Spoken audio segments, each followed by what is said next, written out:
నాగబాబు గారు. ధన్యవాదాలు అధ్యక్ష.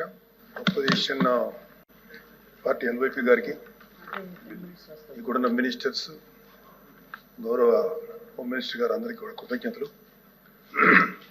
అధ్యక్ష, డిలేడ్ జస్టిస్ ఇవాళ మనకున్న డేటా ప్రకారం భారతదేశంలో 3,30,00,000 కేసులు ఇంకా పెండింగ్లో ఉన్నాయి.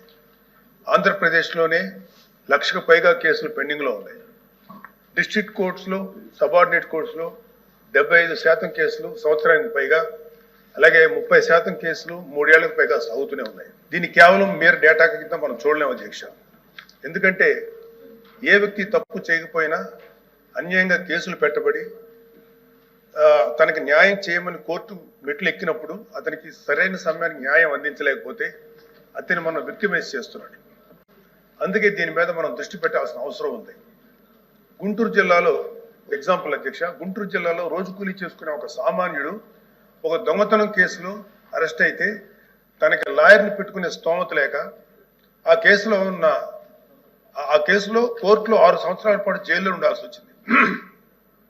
చివరికి అతను ఏ తప్పు చేయలేదని కోర్టు తీర్పు ఇచ్చింది. సో ఈ 6 సంవత్సరాలు మనం అతనికి ఎలా కాంపెన్సేట్ చేయగలుగుతాం అధ్యక్ష?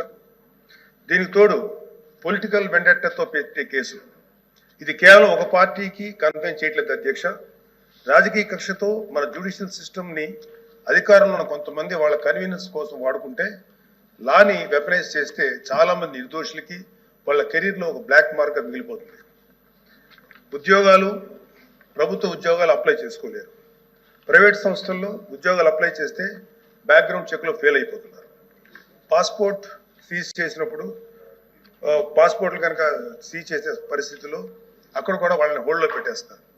అలాగే సీజ్ అయిన పాస్పోర్ట్ ల్యాప్స్ అయ్యి విదేశాల్లోకి వెళ్లాల్సిన వాళ్ళు కానీ, వాళ్ళ తల్లిదండ్రులని, వాళ్ళ పెద్దవాళ్ళని కొన్ని ట్రీట్మెంట్స్ కోసం విదేశాలు తీసుకెళ్లవలసిన వాళ్ళు కానీ వాళ్ళ పాస్పోర్ట్ సీజ్ చేయడం వల్ల చాలా ఇబ్బందులు పడుతున్నారు అధ్యక్ష. వీళ్ళకి జరిగే నష్టాన్ని మనం కాంపెన్సేట్ చేయలేం. Just because they are political involved, we cannot make them scape goats.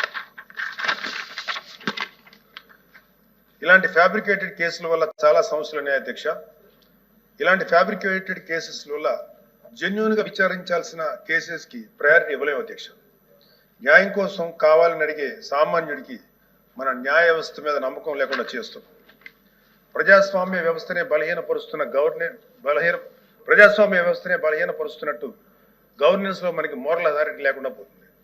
So అందుకే మనందరం పాలసీ పరంగా ఇలాంటి పొలిటికల్ ఫ్యాబ్రికేటెడ్ కేసుల్ని ఎదుర్కోవాల్సిన అవసరం ఉంది.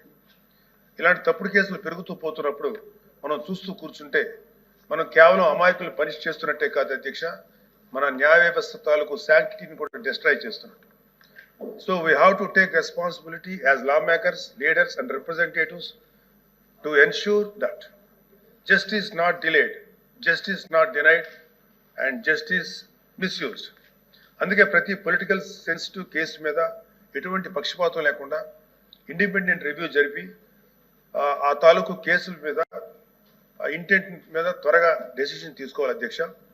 న్యాయ వ్యవస్థ త్వరగా పనిచేయడానికి జ్యుడిషియల్ వేకెన్సీస్ని ఫిల్ చేయడంలోనూ, ఫాస్ట్ ట్రాక్ మెకానిజంని క్రియేట్ చేయడంలోనూ సమగ్ర దృష్టి పెట్టాల్సిన అవసరం ఉంది అధ్యక్ష. ఇవి ఏవి కూడా లగ్జరీస్ కాదు, నెసెసిటీస్ అధ్యక్ష. So what I want to end with a powerful quote by doctor BR Ambedkar. However good a constitution may be, it is sure to turn out bad because those who are called to work, it happened to be a bad law. మన రాజ్యాంగం ఎంత గొప్పదే అయినప్పటికీ దాన్ని అమలు చేసే నాయకులు సరిగ్గా లేకపోతే గొప్ప రాజ్యాంగానికి విలువ లేకుండా పోతుంది అధ్యక్ష. Let us not be that bad lot. Let us be the generation of lawmakers who stood up and made justice. Not just a word inscribed in our constitution, but a living reality for every citizen of Andhra Pradesh, Adhyaksha. Thank you very much.